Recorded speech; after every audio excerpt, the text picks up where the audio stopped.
So let's talk about the large intestine just for a minute, and then we'll move on to another segment of iridology and what holistic iridology can show. It's inside the collarette, as I've mentioned a few times, and the structures of the gastrointestinal tract, which extend from the ileocecal valve at the cecum all the way to the anus. And the collarette tells me something about a personality aspect and how the bowel functions.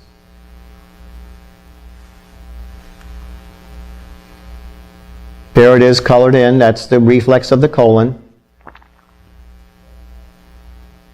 And here, that's an exit out of the body. That's why there's a break graphically in these lines down here, close to 7 o'clock, where it's colored in. That's an exit out of the body. It's a channel of elimination. Along with the education, there are charts that explain everything. This particular chart shows the various conditions of the health of a colon, like diverticula, spasms and strictures, ballooned or hypotonic, prolapsus of the transverse colon, prolapsus of the sigmoid colon, colitis, strictures, and so on.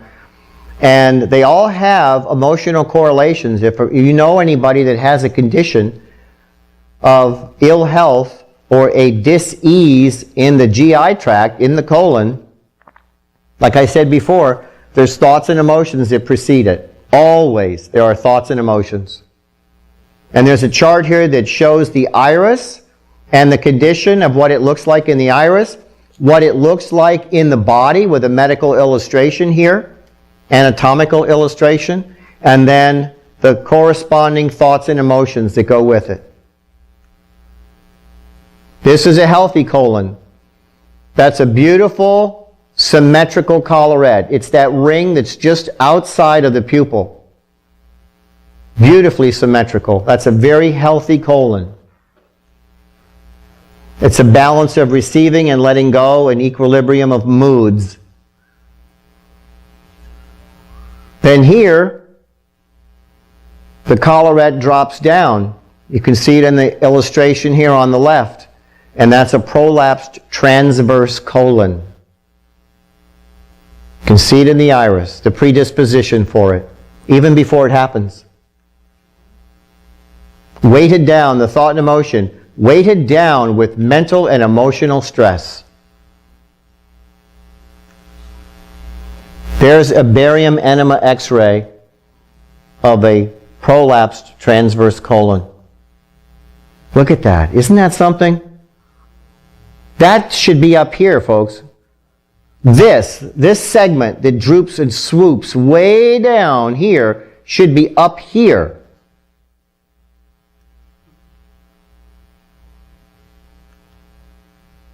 %80 of bowel cancers are found in two areas: the cecum and the sigmoid rectum. 80% of them from poor elimination, because the food stagnates and rots and putrefies and causes irritation on the mucosal tissues and eventually can form a cancer.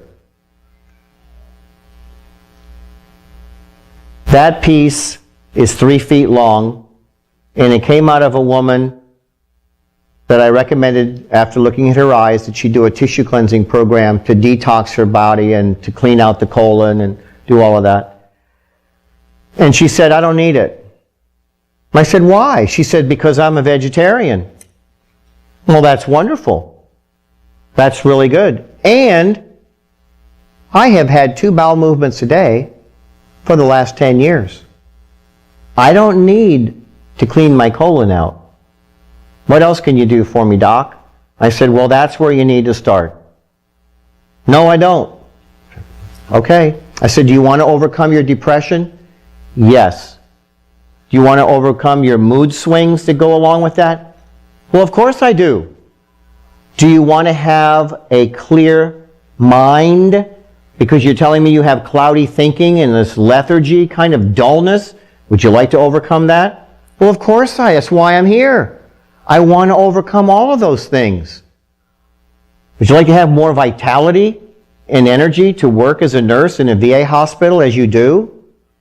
Yes, that's why I'm here. I said, then you need to clean out your pooper. No, I don't. I said, okay, I can't help you. I can help you to help yourself, but I can't do it for you. So that's my recommendation. I can see it in your eyes. This is what you need to do. And so throughout this, she decided to do it, by the way, because that's her story. But on day 3, she started passing pieces of poison out of her body that long. And like I said, that piece was 3 feet long. One piece. And people say, what is it? I said, it's death. It's death. She's choosing life, and she was eliminating the poisons that she held in her body. And folks, that's somebody that had 2 bowel movements a day for 10 years. So if I get a chance to look in your eyes and read them, and I tell you you're full of it, I can prove it. I can prove it. That's pretty ugly. And that is an adenocarcinoma of the sigmoid colon, where 80% between the cecum and the sigmoid. This tissue down at the bottom of the picture is healthy, and all those nodules in there is cancer.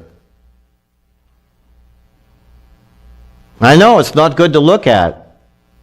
So let's look at this butterfly instead.